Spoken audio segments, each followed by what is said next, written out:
Salut, aujourd'hui je te livre mon point de vue sur le film Song to Song de Terrence Malick. Sorti en 2017, ce film n'a pas rencontré un très grand succès commercial.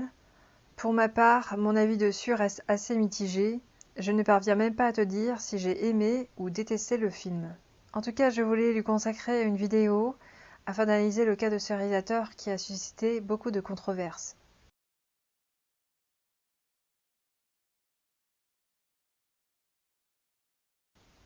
Alors l'histoire n'est pas très originale en soi, elle a été racontée une bonne centaine de fois dans les téléfilms et les séries télé. Il s'agit de jeunes artistes naïfs et idéalistes qui voudraient réussir dans la musique et qui se laissent entraîner par un mania peu scrupuleux et affairiste. Dès lors, les protagonistes du film vont se laisser tenter par le diable. Donc cette histoire se déroule à Austin, au Texas, aux États-Unis, et il y a 4 personnages principaux. Il y a Faye, qui est guitariste, qui est interprété par Rooney Mara. Il y a Bivy, qui est interprété par Ryan Gosling et qui est chanteur. Il y a Cook, le magnat de l'industrie musicale, qui est interprété par Michael Fassbender. Et il y a Rhonda, la serveuse, qui est interprétée par Nathalie Portman. À cela s'ajoutent Val Kilmer et Cate Blanchett dans des rôles secondaires, ainsi que de nombreuses personnalités du monde de la musique dans leurs rôles, à savoir Patti Smith, Iggy Pop, les Red Hot Chili Peppers et Florence and the Machine, entre autres.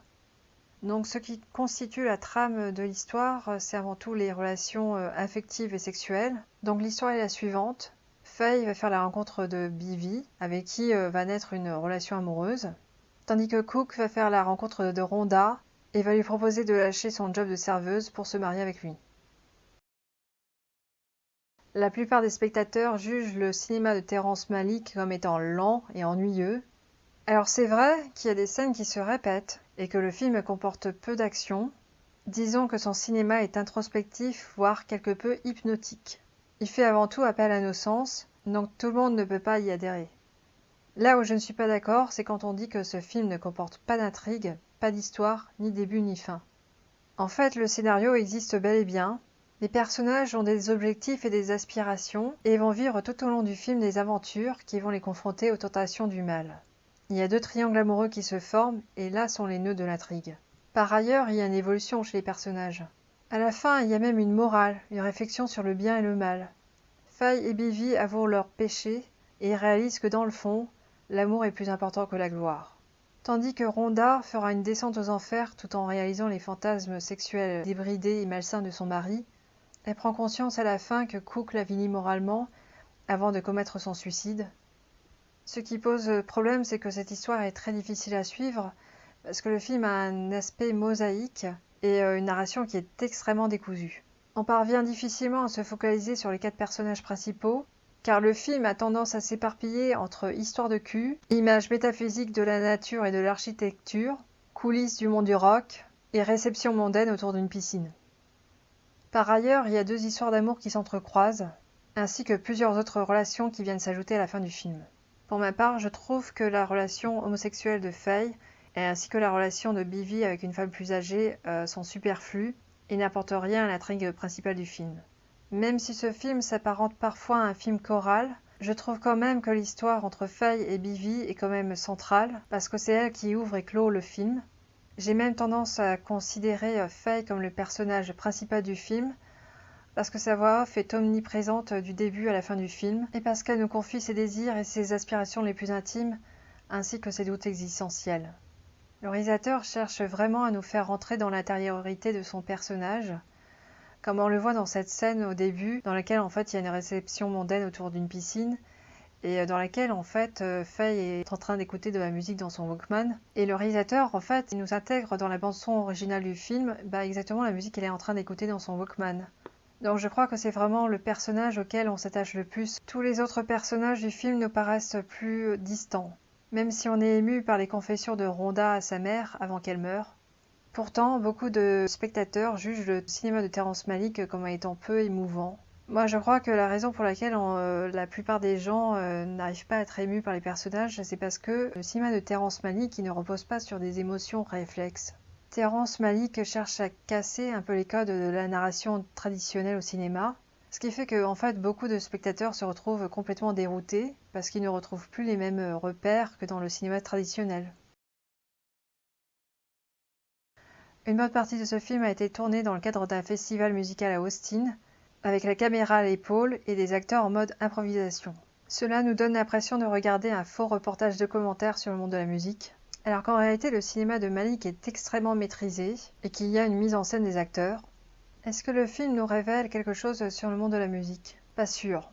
Cela reste une fiction avant tout.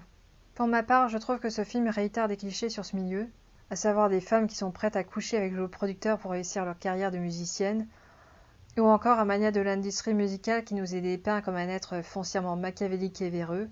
Je ne dis pas que ce que nous montre Terrence Malick sur le monde de la musique est faux, tout simplement je trouve que c'est un peu des lieux communs. Le film comporte des scènes burlesques et parodiques, comme celle dans laquelle le personnage joué par Val Kilmer tranche une enceinte avec une scie, ou comme celle dans laquelle Beavy marche sur la plage en imitant un singe. Il y a aussi une scène dans laquelle Beavy fait des dessins avec un rouge à lèvres sur le corps de Faye. En fait, il y a plein d'autres exemples de scènes qui sont comme ça. Il y a même des allusions évidentes au surréalisme. Comme cette femme qu'on voit en fait allongée toute nue sur une table lors d'une réception mondaine, avec tous les amuse-gueules qui sont disposés sur son corps, ou encore lorsque Rhonda ouvre son parapluie dans la chambre. Les scènes de sexe, qui sont assez nombreuses dans le film, sont seulement suggérées la plupart du temps. Les acteurs restent habillés et miment des actes sexuels, mais un peu comme s'ils dansaient une chorégraphie. Ce qui montre bien que malgré ce semblant d'improvisation, la mise en scène de Malick est en fait extrêmement étudiée. Tout cela contribue à renforcer la sensation d'apesanteur que nous procure le film. Comme dans tous les films de Terrence Malick, la caméra est très instable, et puis les mouvements des acteurs semblent défier la loi de l'apesanteur. Par exemple, il y a cette scène dans laquelle Beavy tombe avec sa chaise par terre et ne se fait aucun mal. Ou encore, il y a cette scène dans l'avion dans laquelle les deux acteurs flottent comme des cosmonautes. À l'instar des personnages, on navigue comme dans un rêve. Puis, comme d'habitude, on retrouve toujours des allusions à la métaphysique et la religion.